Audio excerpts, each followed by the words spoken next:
Hi everyone, and welcome to this slightly unexpected recorded edition of our class. I want to pick up where we left off, where we had done the partition function for the classical harmonic oscillator. Just to remind you, we're going to integrate over all possible positions and all possible momenta, and we're going to use e to the minus beta, the energy, which includes the potential energy and the kinetic energy pieces. And knowing, as I showed, and as you can look up in any number of different ways, knowing that Gaussian integrals of e to the minus something squared d something from minus infinity to infinity, such integrals give you root square root of pi, we can actually do a couple of little quick variable changes and end up with a closed form expression for the partition function for a single classical harmonic oscillator.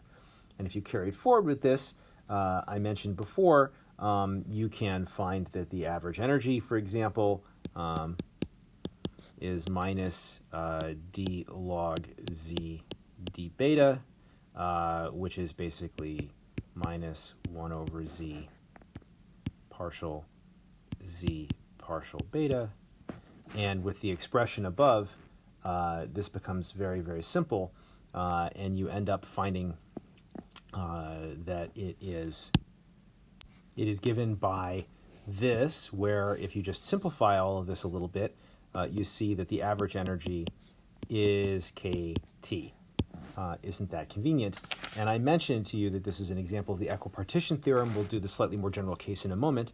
One point to recall for this, okay, is that if this is the average energy, then we can talk about CV, which usually is T partial S partial T at constant volume, but in this case, we can really talk about it as partial average energy, partial temperature at constant volume.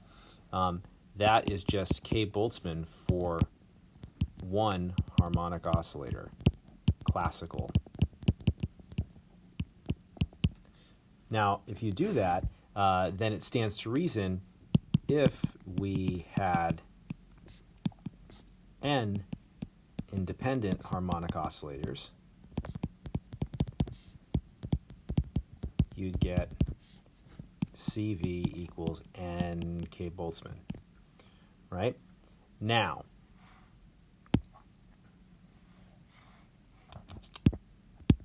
sorry, little issue changing slides there. So let's think about a solid for a second. Imagine I've got a whole bunch of atoms. These are balls and springs. I know my drawing skills have really atrophied here. So here's a bunch of balls and springs in 3D, all right? So a 3D classical solid, and there are n atoms, say. And you know from taking Physics 301, that means if you think of these as a bunch of coupled harmonic oscillators, there are 3n normal modes, normal vibrational modes of this solid, right? If there's n atoms and you're in 3D, there are 3n normal modes. And this can be proven quite generally, and I know Taylor does this in his book, his mechanics book. So since for a harmonic oscillator, the heat capacity, CV, doesn't have anything to do with the spring constant or anything, the fact that these normal modes all have different frequencies doesn't matter. CV of each classical normal mode is K Boltzmann. So that means for the 3D classical solid, you should have CV equals 3n K Boltzmann, or if you've got CV molar, the molar heat capacity, if you're worried about how many moles of stuff you have, you're going to have 3R, where that's basically n Avogadro times K Boltzmann. So this is an old observation. This is an interesting explanation for an old observation. Two folks, Dulong and Petit, way back in 1819. So here we are 200 years on from this. They found that most solids I mean, to the limit that they could measure at the time, right, agree with this at room temperature or above, right? I mean, this is actually a pretty good estimate for the heat capacity of most solids. That's really interesting. Now, there's a problem, right? So if you actually go and you do a bunch of measurements and you say this is temperature and this is heat capacity, and that's 3R, the molar heat capacity, many solids look pretty good up here, close, right? But you run into this small problem that, in fact, their heat capacities drop to 0 at low temperatures, right? CV really approaches 0 as T approaches 0. And this was a real problem for classical physics. People did not have a good handle on what caused this. We will see this is, there's a list of problems towards the end of the 19th century that people had with classical physics, and this is one of them, right? We will return to that momentarily, or, well, in a little bit. But the point is that there were a list of warning signs that there were issues with kind of treating everything as completely classical objects. There are others that are more famous than that one, but the specific heat problem is a pretty well-defined one because we actually have very, very good solutions to this problem now. All right. Now, the general idea of the equipartition theorem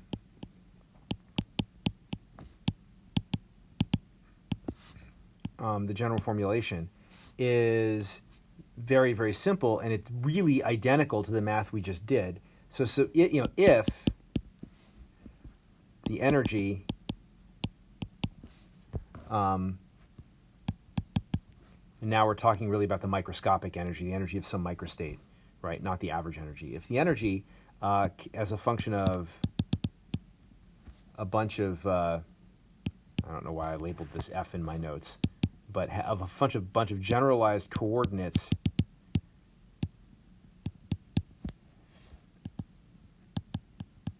so you got your generalized coordinates here and your generalized momenta,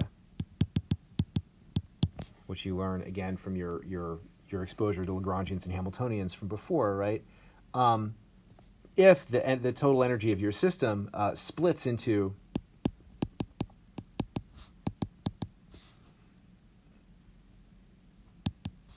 things of the form energy total equals energy of some subsystem I, which depends on P of I and Q of I, say,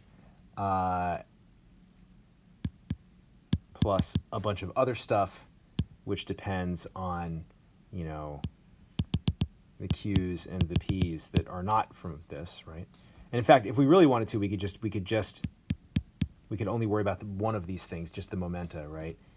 And the other requirement is that that particular form of energy as a function of that coordinate is some constant,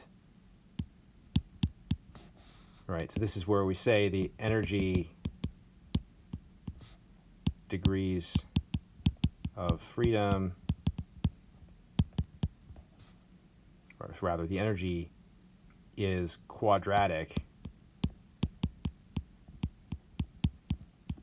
in the degrees of freedom. Sorry, poor grammar today, right?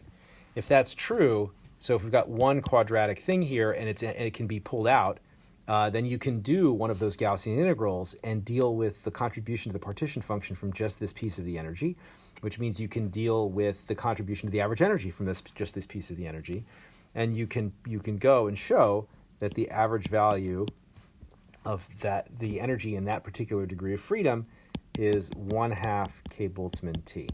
So for a harmonic oscillator where you've got two quadratic bits, you've got a piece quadratic in the momentum and a piece quadratic in the coordinate, gives you two contributions of 1/2 kT, right? So if you're in thermal equilibrium, then quadratic energy contributions to the Hamiltonian give you an average energy of 1/2 kT each, right? We will see, so this is the classical equipartition theorem, and mathematically it's correct, So, what happens? And of course, where does it come from? It comes from this idea that we're integrating our continuum coordinates here. That these are the p sub I, say, or the q sub I. These are continuous variables that we can integrate over the whole domain minus infinity to infinity, because this really comes about from the Gaussian integrals. Okay. All right. Now, let's really do, now that we've done that and seen the equipartition theorem, let's really do the ideal monatomic gas. Ideal 3D classical, lots of qualifiers.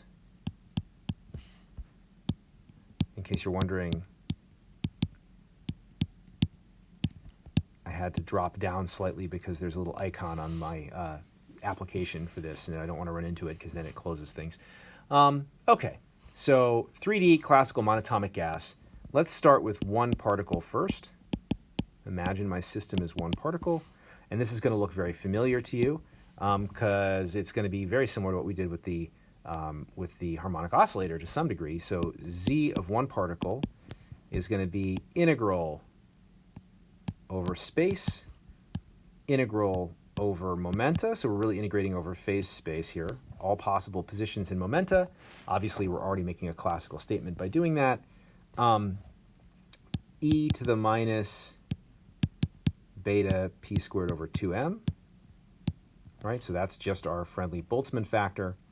And as I mentioned before, partition functions, since they're really counting things, right, you're adding up all the different e to the minus beta times microstate energy contributions. You're basically counting up stuff.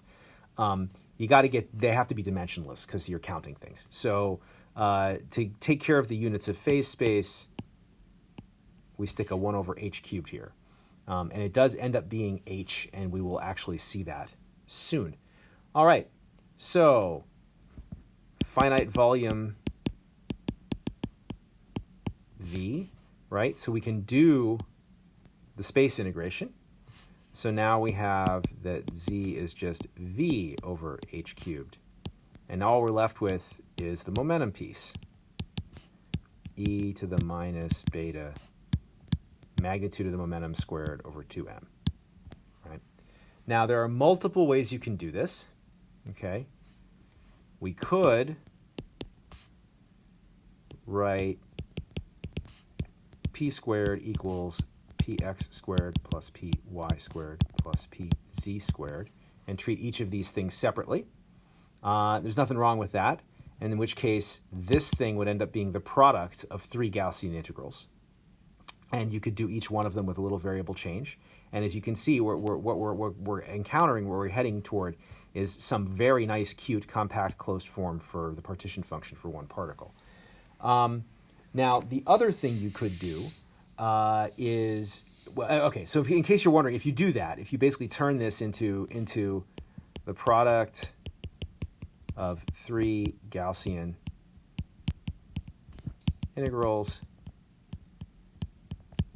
and you end up doing a variable change where you basically say, for example, some auxiliary variable w squared is actually beta px squared over 2m, right? And then you can basically say that dpx, if we just move things around, is going to be 2m over beta all to the 1/2 dw, and you can just substitute in here, right? And you're going to do your integrals. You end up with, at the end of the day, z for the one particle of the 3D classical gas is going to be volume over h cubed 2 pi m over beta, all to the 3/2, right? Each integral is going to give you one of these things to the 1/2, and then there's a product of 3 of them, so you're going to get this. Okay. Now, there's actually a nicer, cuter, cleaner way to get that. That's going to be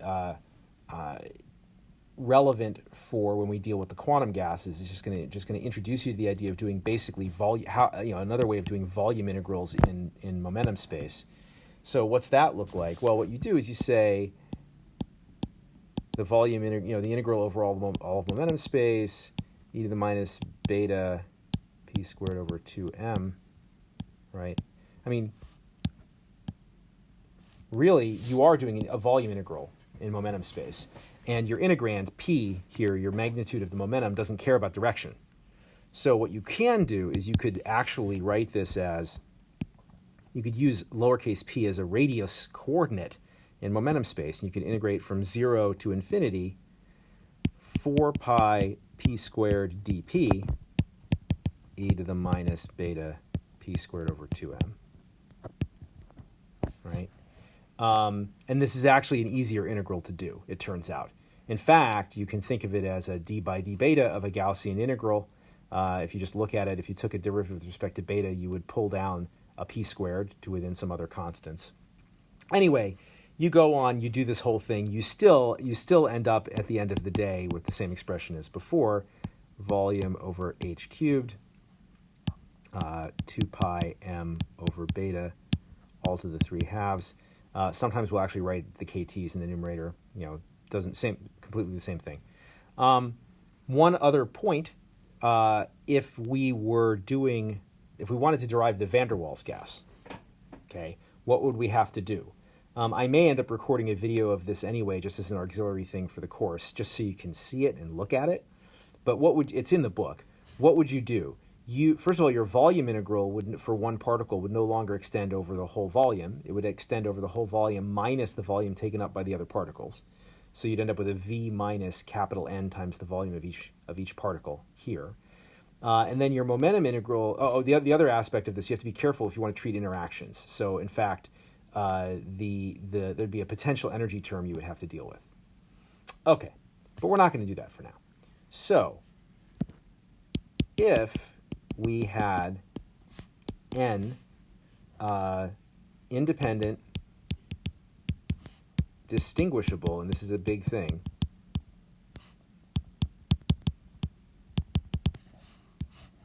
particles like this, then the partition function for any of these things would just be what we've seen before. It would be this, right? You take the partition function for one and raise it to the capital N power. That assumes that the particles are distinguishable. So that means maybe I've got a red particle, and I've got a blue particle, and I've got a green particle. Each one of them has this as their partition function. Then the composite red, green, blue system would be the product of those three partition functions, right? Now, there's a problem with that, right? If we have indistinguishable particles,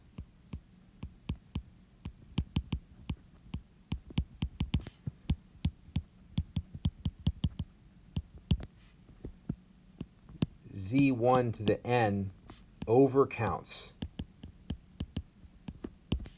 right? Remember, what we really want is Zn is going to be the sum over all the microstates, e to the minus beta energy of each microstate.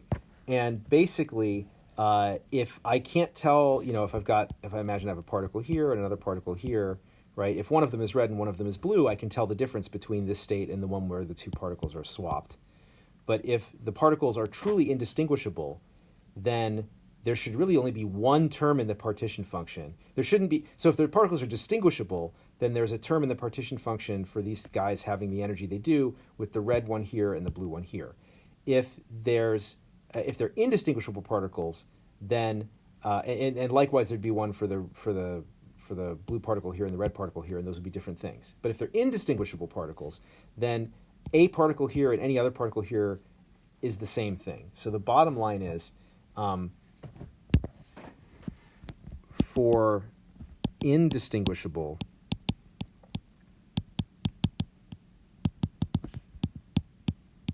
particles,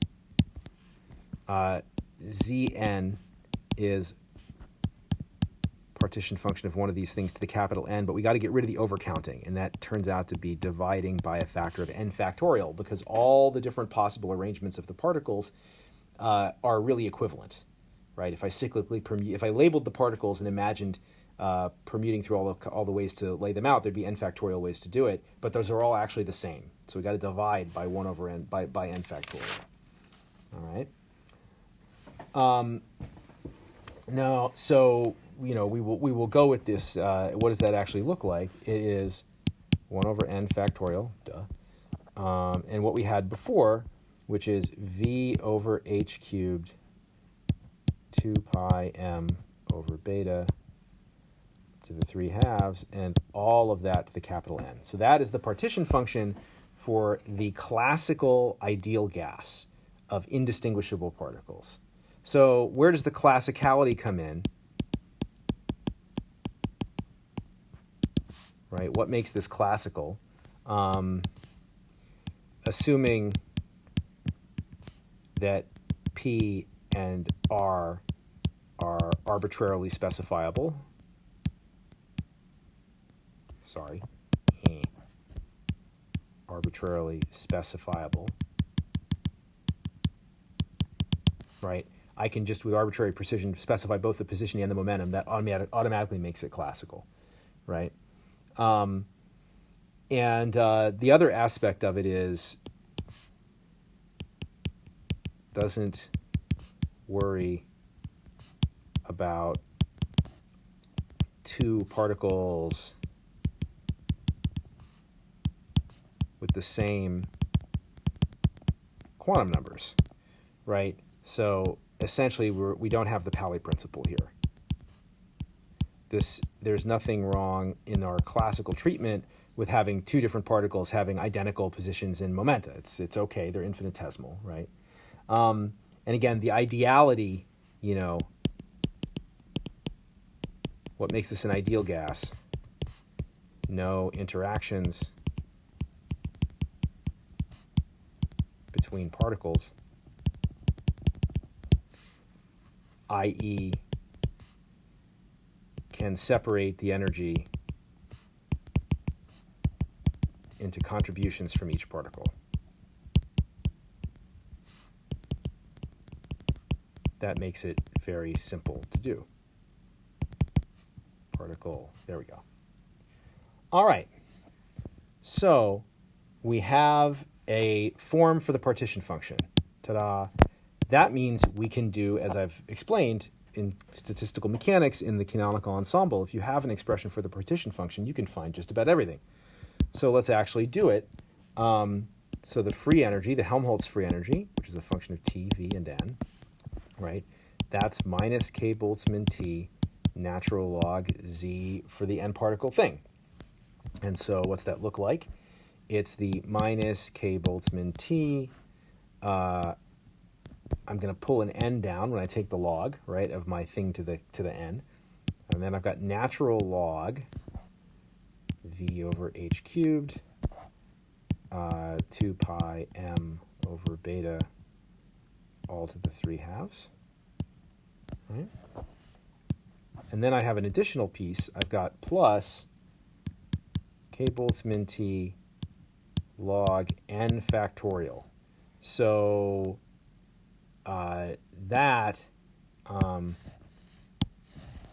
this is the indistinguishable piece, right? If we had distinguishable particles, this wouldn't be here. Anyway, okay, so we've got an expression for the free energy. I will do the slightly horrible thing of expanding out the log. All right, so what we now find, having done that, and again, I'm sorry for having dimensional things inside the logs. I did that on purpose. Again, here's the distinguishability piece, this red underlined bit here, right?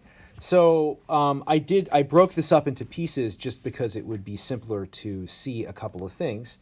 The pressure is going to be 1 over beta partial log Z partial volume, which is minus partial Helmholtz free energy partial volume at constant temperature and particle number, right? That's our definition of pressure. And boy, that's an easy one to do. I've got an expression for F.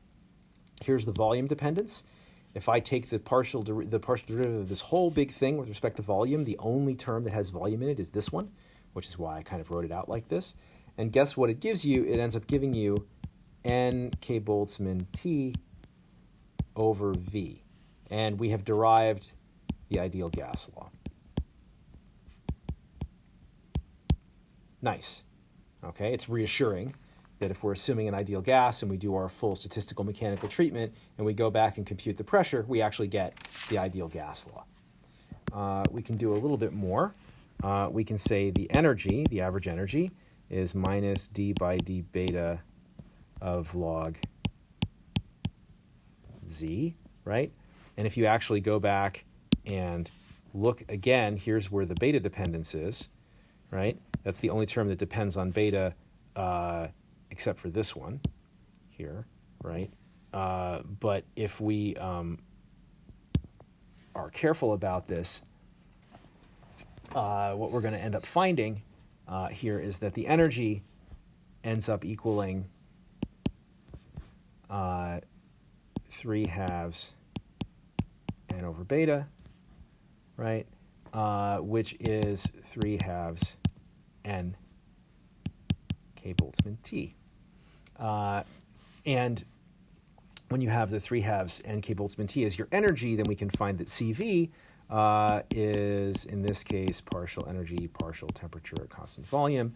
That's just going to basically be 3/2 n k Boltzmann. These are all things that before I had sort of asserted were true, but it's nice to see they actually work. Again, if you stare at this for a second, right, if you're careful about this and you take derivatives, this k Boltzmann T is going to cancel with that k Boltzmann T. Anyway, if you really keep track of everything, you do actually get the right answer. Okay. Okay. Now I should have pointed out I could write CV as T partial S partial T at constant volume. That's really a better definition, a better, more general definition of CV. We could compute that actually because we can find S, right? So it turns out that if we know F and we know E, we have F equals E minus TS, and that means S, the entropy, is 1 over T E minus F. And so if I want to, I can just write this all out. That means that S equals K Boltzmann out in front. And I should have a big dimensionless thing, right, which ends up being log, big curly brace, 1 over n factorial, volume over h cubed, 2 pi m over beta, all to the 3/2. That whole mess to the capital N, we had that from before. And then we've got this bit.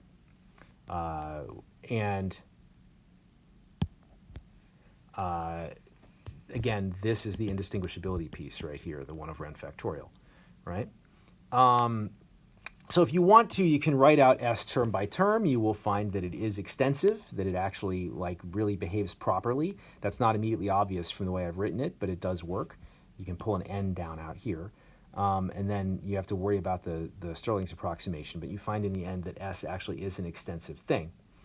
Now, in fact, let me just tell you what the final form of this looks like. You've got n k Boltzmann, and again, if I break it up in such a way that I'm including a whole bunch of dimensionful things inside logs, just for illustrative purposes, we're going to have a 5/2, we're going to have a 3/2 natural log 2 pi m over h squared, right? I basically moved the h into here and used my 3/2 before. I have 3/2 natural log of kt, which was a 1 over beta, and then I've got a log v over n, if I write everything out term by term. And so what you find is that all of these, that's just a number, these are just numbers, this is temperature is an intensive quantity, volume per particle is an intensive quantity, so everything ends up being proportional to capital N, and that is, it makes S nice and extensive. All right. Now, I wouldn't be really teaching you the class if I didn't say a couple of words about this and about the role of distinguishability here. Let me spin a little bit of a tale. This is something called the Gibbs paradox. All right. So imagine I've got a big container with a partition in the middle, This side had volume V1, this side had volume V2, right? And imagine I've got two different kinds of molecules I could have that are distinguishable from each other. So I could have the red molecules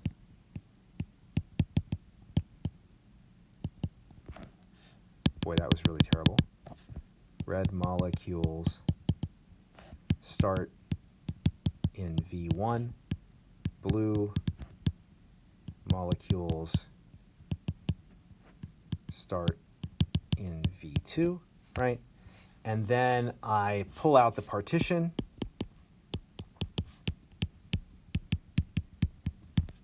What happens? Well, the red and blue molecules mix, right?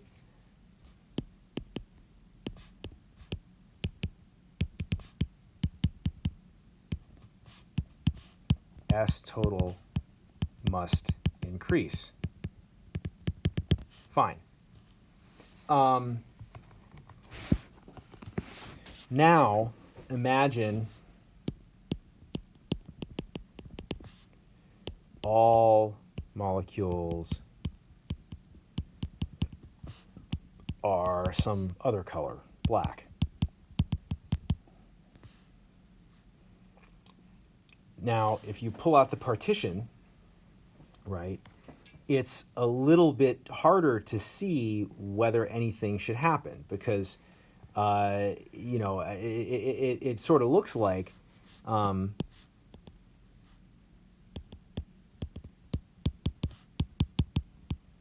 S doesn't change, right? All that's happened is we've changed the labeling, and in the first case, when I pull out the partition, the entropy goes up because the two sides mix, but in the second case, because the molecules are indistinguishable, nothing really happens when I pull out the partition. I can distribute the molecules any way I want, sort of. So you have to really, really look at this to convince yourself that we actually really understand entropy, right? Gibbs was kind of confronted with people who sort of objected to the way we think about entropy, and he used this as an illustrative example. So the point is that if you don't keep track of the indistinguishability of the molecules, you come to the conclusion that entropy should change when I pull out the partition function for even when I have indistinguishable particles. You would get the wrong answer when clearly, macroscopically, nothing will happen if all the molecules are the same color and I pull out the partition. So Gibbs was the one who really realized that you have to include that 1 over n factorial to get things to work out right. I mean, I should just say this is all in Rife on pages 243 to 245 if you want to read if you want to read his treatment of this. All right, now there's a couple of other points I want to make as long as we're talking about the classical 3D ideal gas. Let me rewrite the Helmholtz free energy in a slightly different way. It's basically exactly what we already did, but I'm going to write it in a particularly nice way so that the arguments of the logarithm look explicitly nice and dimensionless. Okay, so rewriting what we had before, f equals minus kt log z, where now we're talking about z of capital N indistinguishable particles. We have to worry about the n factorial and so on and so forth. When you do this properly, you end up with the following expression. And this is something that I don't think Rife does quite this way, so I'm trying to be explicit here. So you're going to the n, both from the factorial and from the power, are going to come out. So we're going to have an n pulled outside. We have a natural log, and then we're going to have n over v divided by a big thing, 2 pi m. And this time I'm going to take the beta and write it as kt. We're going to stick the h squared down here and put all of that to the 3/2. So that's what happened to our h cubed, right? All of that minus 1. Okay. So what is this? So this is obviously some sort of three-dimensional density, number of particles per unit volume. Okay. that implies this whole thing has to have some kind of units of a density or a concentration of some kind, right? This whole thing is defined as NQ, right? NQ is the quantum, it's named the quantum concentration, all right? And that is, there's different ways you could write it, but it is 2 pi m kt over h squared all to the 3/2. Okay.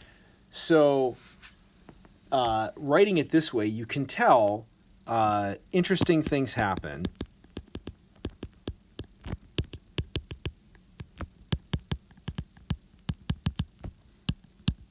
when the 3D number density, the actual concentration, approaches n quantum, right? Because you have a dimensionless ratio up here, and anytime anytime some dimensionless ratio gets close to 1, you're near the crossover of some kind. And this is made even more explicit if I rewrite our expression for the entropy in this language, right? The entropy is going to be nk Boltzmann out front, makes it nice and extensive. That's very clear. Got the 5/2, which we saw before, minus natural log n3d over n quantum. Okay. So again, it's extensive, but it's clear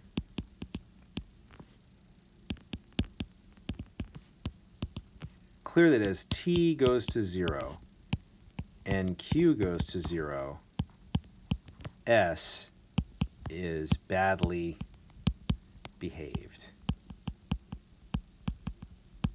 right? If I basically make the system very cold, that means my quantum concentration drops, and the argument of this log becomes infinite, and that's logarithmically divergent. Okay, so this isn't surprising. I mean, it's basically one way of telling us that something fails with the classical picture as you go towards absolute zero. Now, what actually goes wrong? How should I think about it? Right? Well, we can talk about the validity of the classical regime. Excuse me. Basically, when we can ignore quantum statistics, like the Pauli principle, or basically the swapping of particles and what happens to the wave function, right? When is the classical regime going to be valid? Well, it's going to be valid when something like this happens. So this is the typical interparticle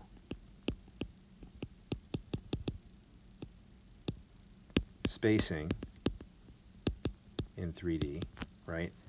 You take the volume per particle and take a cube root of it, and that tells you some sort of ballpark interparticle spacing. And what you want is this to be to be in the realm of classical physics. You want the particles to be far apart compared to lambda, where this is the wavelength of the particle. Right? We're used to this idea that in quantum we can think of particles as being sort of wave-like objects. So what is the wavelength? Well, we can do the de Broglie approach.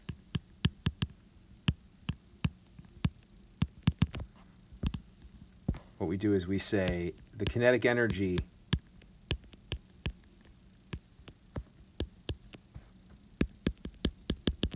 this is basically the same argument de Broglie did. He phrased it slightly differently. But here's the kinetic energy, and we'll say that is the quantum version of the kinetic energy. And we say that's approximately equal, classical. So this is the quantum kinetic energy, and this is the classical average kinetic energy per particle that we got from equipartition, right? So if you basically manipulate this around, and remember that k here is 2 pi over lambda, right? Then you can just play around with a few numbers, and you find that lambda is approximately h squared over 3 ktm all to the 1/2. Okay, so the condition, the classicality condition up here, that the particles be far apart compared to their wavelength, ends up basically being the same thing as saying you want to within constants, so this is a 3 as opposed to a 2 pi that shows up in the definition of the quantum concentration. But basically, the classicality condition is the same way as saying N3D must be much smaller than the quantum concentration. You need the particles to be far apart compared to their sort of quantum mechanical puffiness, right? And as long as that's true, then you can ignore how quantum mechanical they are, or to some reasonable approximation. And again, I should point out, the people who did the kind of classical statistical mechanics, they already knew that they weren't surprised by this. They knew the idea that these expressions are badly behaved as you go to absolute zero would not have shocked them at all. All right. Now, it's worth asking how safe is our ideal gas treatment at room temperature and pressure, right? Well, you can take a stab at this. For air, you can do some weighted average if you do, you can do an average between N2 and O2, 80%, 20%, and you find that the mass that you should use if you're doing a weighted average like this is approximately 4.8 times 10 to the minus 26 kilograms per gas molecule, right? Not mole, molecule.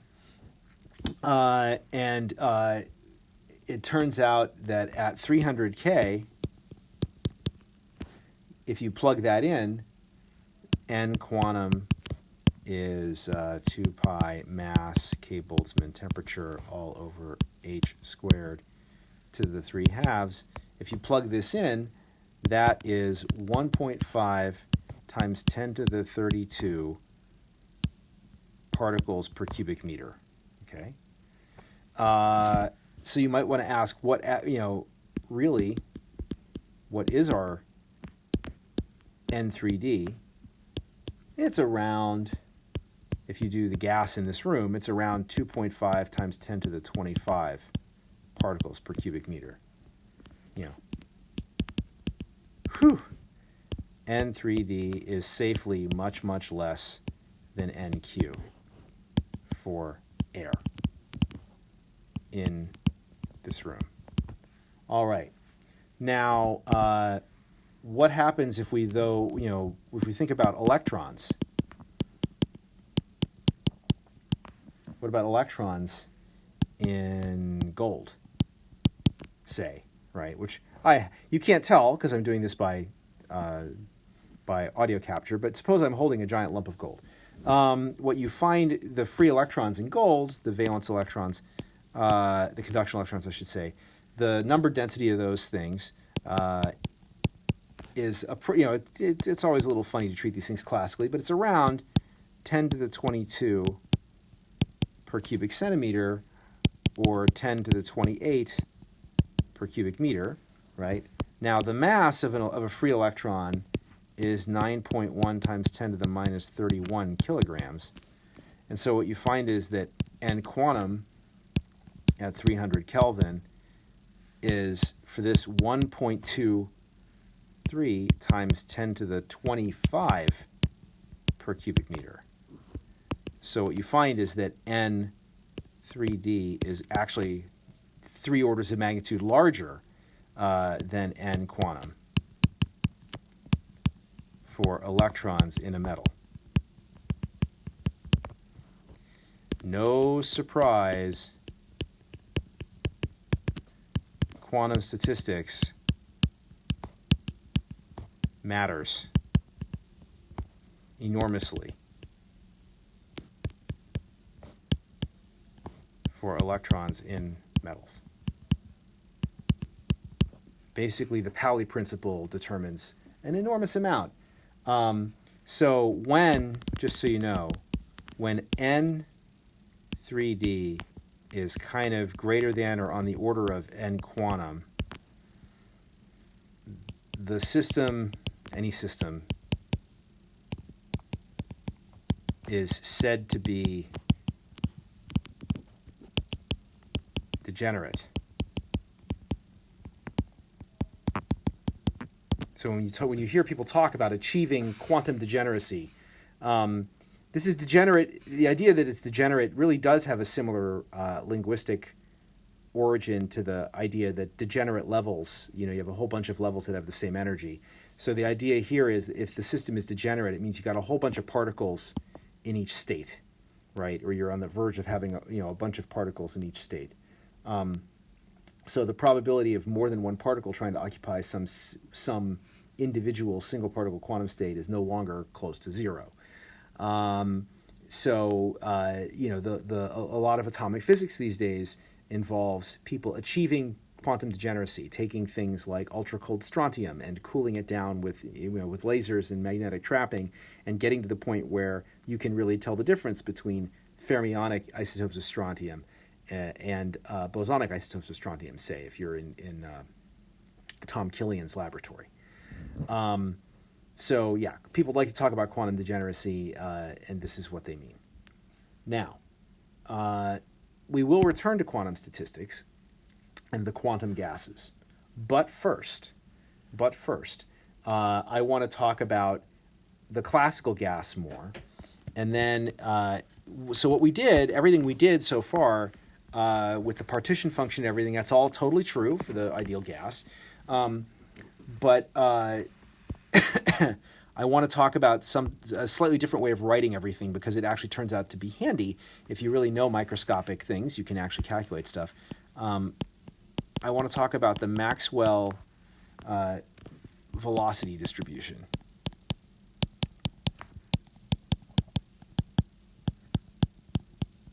This is basically the latter parts of chapter 7 for Rife.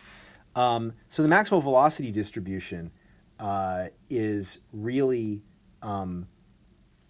just the same thing we've already done, but we're going to, instead of worrying about momentum, we're going to worry about velocity. So we're going to ask the statistical question.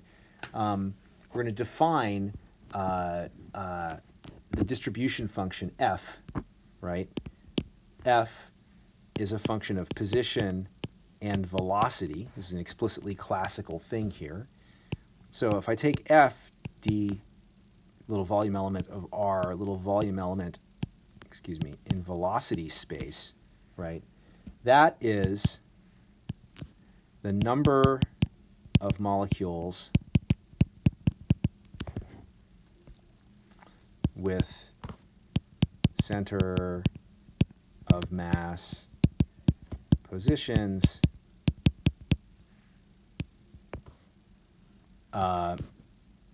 within some little volume element of the vector r and within some little velocity volume element of the velocity v, right? So this is the way I've normalized that, right? So I should be careful, because people sometimes go back and forth about how you different normalizations for the velocity distribution. Sometimes it's the fraction of the molecules that are there, or the relative probability of finding a molecule there. Sometimes it's the number of molecules per unit volume within position and velocity. You just have to be careful about, when you're computing things, you just always have to be careful about how things are normalized, right? But one thing you could do, so we already know the only thing that matters in terms of the probability distributions of microstates is the energy. And so now we know that this has to be proportional to, and so I'm just going to basically say this is our normalization constant, right? Proportional to e to the minus beta v squared over 2, right? mv squared over 2, excuse me. So it's just the kinetic energy, 1/2 mv squared instead of p squared over 2m, right? And then we will have our volume elements out here, okay? And then we can basically find our normalization by the idea that if I integrate the whole distribution function over all possible positions and velocities, this has to end up giving me the total number of molecules, right? Okay. Now, usually you can you can define things in terms of volumes. So if you want to do number per unit volume and have it work, so basically let's redefine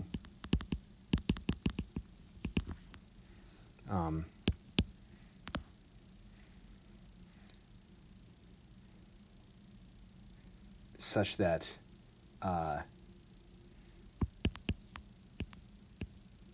we'll define a version that's only a function of the velocity, right? All right, and that would basically, what's that going to look like? Just so you know, so the normalizations work. That's going to basically be total number over unit volume, right? And then we will have m over 2 pi kt, all to the 3/2, e to the minus mv squared over 2 kt,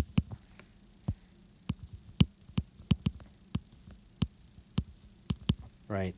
So it basically, if you did the full volume integral, you'll pick up a factor of v, that'll eat that v, and you'll be back to and your distribution will be normalized the right way, right?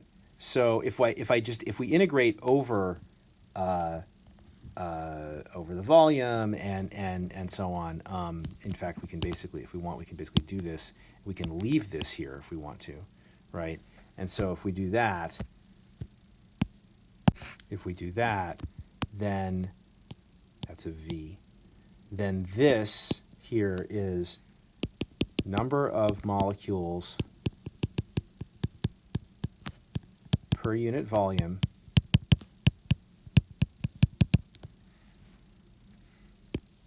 with velocity near, or well, here, within that little volume element of velocity of a particular velocity vector. Okay, so this thing here, this is the Maxwell velocity distribution. So now that we know this distribution, we can look at different properties of this distribution. And now, basically, this distribution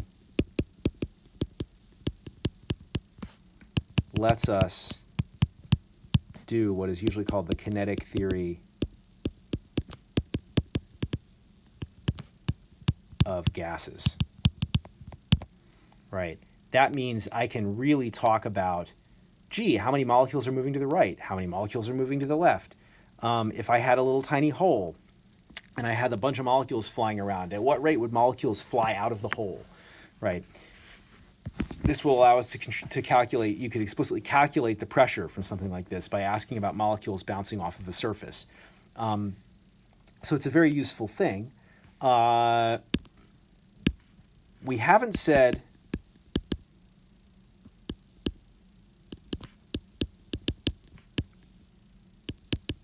how we arrive at F, right, in thermal equilibrium. So if I basically start off with a whole bunch of gas molecules all moving coherently, or rather all moving together to the right, and I throw them into a container, and I let them bounce around for a long time, I'm telling you, we're going to eventually end up with something that looks like the Maxwell velocity distribution, but we never talk about how we get there or how long it takes.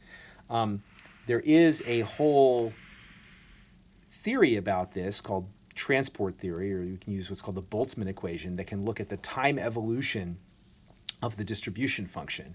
And we may talk about that at the very end of the class. I don't know. But it's interesting stuff. You can argue an awful lot of chemical engineering and an awful lot of other disciplines, nuclear engineering. Nuclear engineering, they want to worry about solving the Boltzmann equation, which talks about the time evolution of this thing. You want to solve that for neutrons, right? And worry about how neutrons transport themselves through a reactor and arrive at some velocity distribution. The third thing I want to point out is that this is the thermometer, in some sense, for atomic physics. What do I mean by that? I mean, basically, our cold atom colleagues, they trap atoms in some sort of a trap. So here's the trap potential. Here's some cloud of atoms, right? That's stuck in that trap. And what they do is they will let the trap go.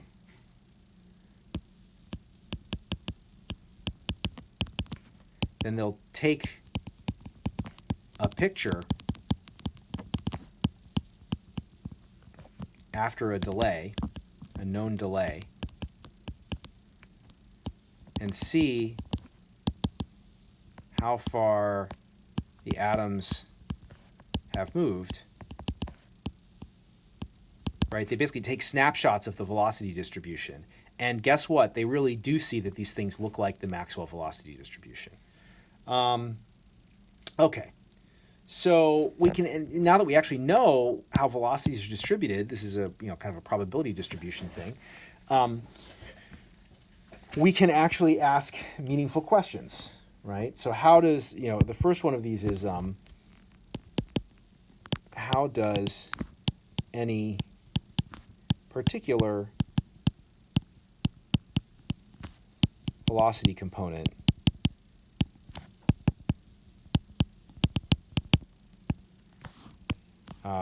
get distributed? If I wanted to ask about the x component of the velocity, right? And I wanted to say what fraction of the molecules are traveling in the x direction at a speed greater than some number, right? What I want is this thing, right? This is some probability distribution of molecules having speed in the x direction, Vx plus or minus dVx, right? What is that? Well, that's going to be the integral. We're going to integrate over the y velocity. We're going to again integrate over the z velocity.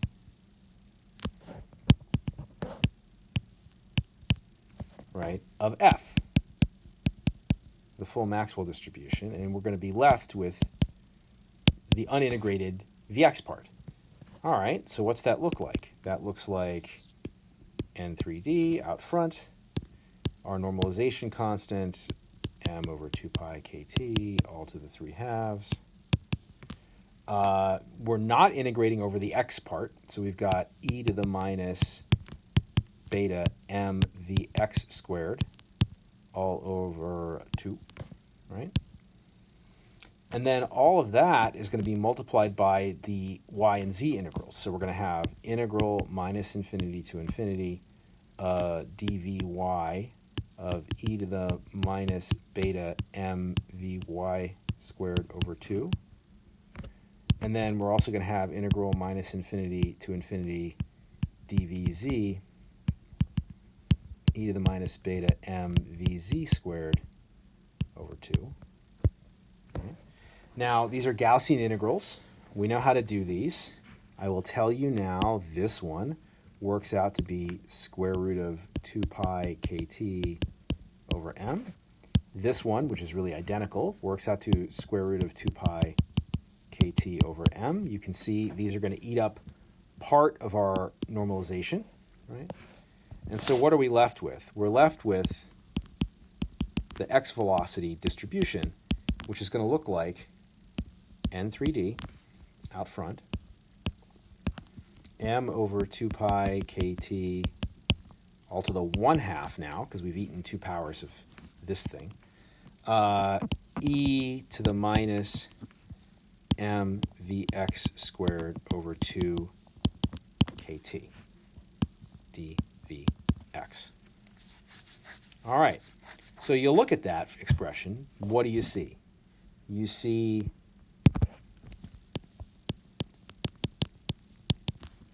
it is Gaussian. I don't want to rewrite it, but I can come back here and point at it. So you can see it's a Gaussian distribution, right?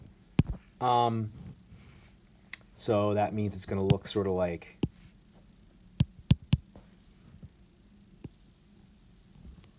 boy, that was terrible. That was almost as bad. It's got long tails, right? This is supposed to be a Gaussian.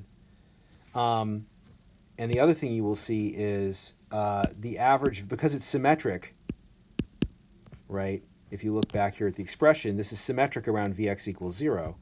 So the average value of Vx has to be 0. That's no surprise. There should be just as many molecules moving to the right as there are moving to the left. One thing that's worth pointing out is the width of the Gaussian, right? This is 2 square root of k Boltzmann t over m in the width, right? Which means that the mean square velocity, right,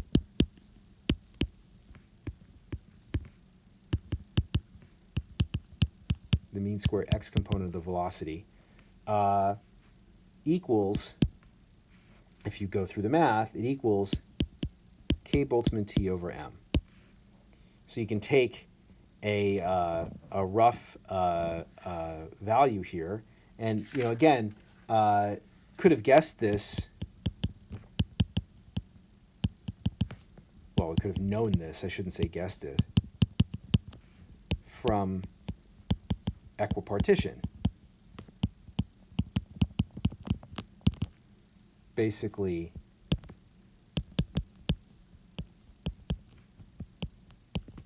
the average value of 1/2 m Vx squared, right? That's one component of the Hamiltonian that is quadratic in a something, right? So we know that has to basically have 1/2 kt worth of energy in it in thermal equilibrium, and that gives you exactly the result we had before.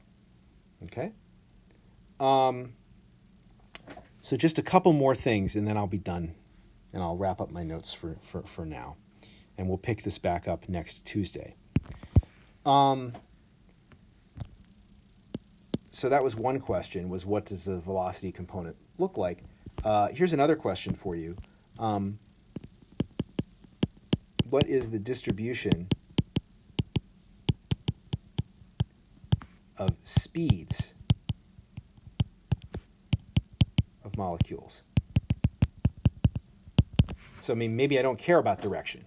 Maybe I don't care about x and y and z components of the velocity. I just care, what's the actual speed distribution look like? So that's going to be, I'm going to call it capital F of v dv, where this is velocity. What's that going to look like? Well, that's going to look like some sort of a directionally averaged version of the distribution function, of the Maxwell distribution function. It's actually going to look like 4 pi v squared f of v dv, right, where we no longer care about the vectorial nature of the velocity. This is just a volume element averaging over all directions in velocity space, right? So what's that end up looking like? That's 4 pi n3d. We've got our normalization out front, m over 2 pi k Boltzmann t, all to the 3/2. Now we got the v squared bit, right? The 4 pi is from up here. The v squared bit, e to the minus mv squared over 2k Boltzmann t dv. Okay. So this is not exactly a Gaussian. It's a Gaussian multiplied by v squared. So that's interesting. So what does that actually look like? So if we plot that, here's the magnitude v. Here is some, normalized version of this. It doesn't really matter. I could plot it as f of v. I could plot it as f of v divided by n3d. This is some normalized version of this whole thing. So what does this shape look like? So this actually looks kind of like that. All right, it's drawn rather poorly. But we can define a few different things here. So we can talk about where is there actually the peak, right? We'll call that v tilde. V tilde is the most probable speed. There's a little to the right of that and a little bit downhill is v bar. V bar is the average speed, right? And then a little bit to the right of that and a little bit more downhill is VRMS, right? RMS speed, root mean square speed. Now, the reason V bar is to the right of V tilde, the reason the average speed is to the right of the peak is that this has a long tail.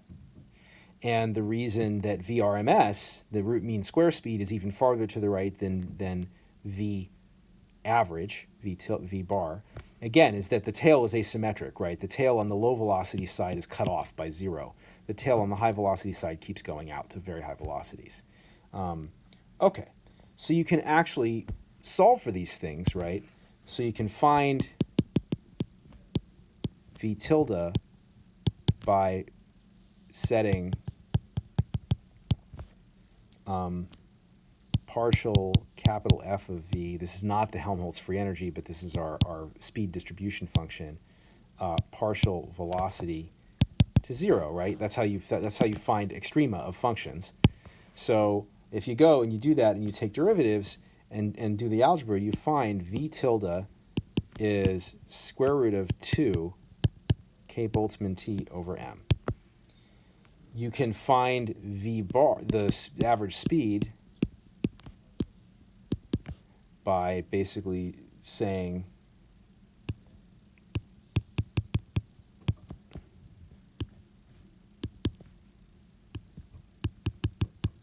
by doing this, right? So this is how we do averages if that's our distribution function, right? And if you go and you do that, you find that that's square root of 8 over pi k Boltzmann t over m.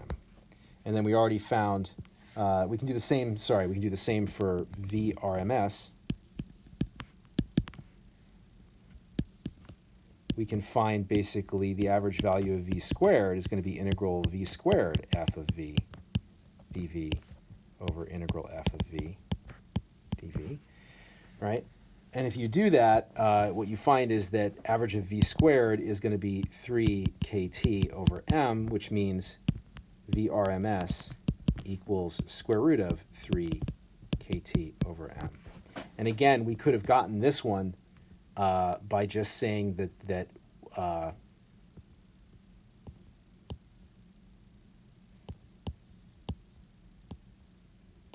the average of 1/2 mv squared, the average of the total kinetic energy, has to be 3/2 k Boltzmann t, right, from equipartition. That would have given us this too. Okay, so a couple of things jump out at you. Everything has something to do with square root of kt over m. That's the only game in town in terms of getting the right units for the velocity. But it's kind of interesting that you can see all these numbers.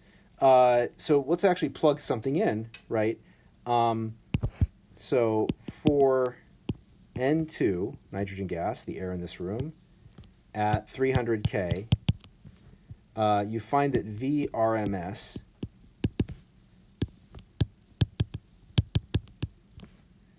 is approximately 500 meters per second. That's fast. That is actually on the order of the speed of sound, right, in the gas as a whole. So the individual gas molecules in the room that you're in right now that are pummeling you, they're actually zinging around very, very, very quickly. They're not all moving in the same direction. That's why you don't see some supersonic flow somewhere.